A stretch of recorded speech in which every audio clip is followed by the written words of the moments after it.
મંદિર એક એવી પવિત્ર જગા છે જ્યાં પવિત્ર એનર્જી હોય, પવિત્ર વાઇબ્સ હોય અને આપણે એ વાઇબ્સને લેવા માટે ત્યાં મંદિરે જઈએ, ભગવાનની સાથે એકાગ્ર થવા માટે જઈએ. ત્યાં આપણે અગર સેલ્ફી લઈએ તો આપણું ધ્યાન ભંગ થાય. મારા ફોટા કેવા આવશે, મારા ફોટા સારા આવશે કે નહીં આવશે, એ તમે બધા બી આવો, તમે આપણે લઈએ, આમ લઈએ, એવી રીતે આપણે કરીએ ફોટા લેવા. અને સાથે આપણે અવાજ કરીએ, બીજા લોકોનું પણ આપણે ધ્યાન ભંગ કરીએ સેલ્ફી લઈને. એટલે મંદિરની શાંતિ ન ભંગ થાય એના માટે મંદિરમાં જઈને સેલ્ફી કે ફોટા ન લઈએ એ સારું.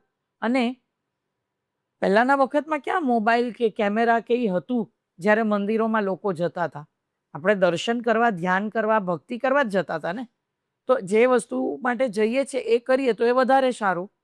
બાકી અત્યારે તો મોટા મોટા ઘણા મંદિરોમાં આપણે જઈએ છીએ તો ત્યાં લખેલું જ છે મોબાઈલ સાયલેન્ટ પર, મોબાઈલ બહાર કાઢવાનો નથી, યા આપણે મોબાઈલ સબમિટ લોકરમાં કરીને જ જવાનું હોય છે. એનું કારણ જ એ છે કે બીજા બધાને આપણે ડિસ્ટર્બ ન કરીએ, હેરાન ન કરીએ અને ભક્તિમય વાતાવરણમાં પ્રભુની સાથે જોડાવાનો પ્રયત્ન કરતા હોઈએ.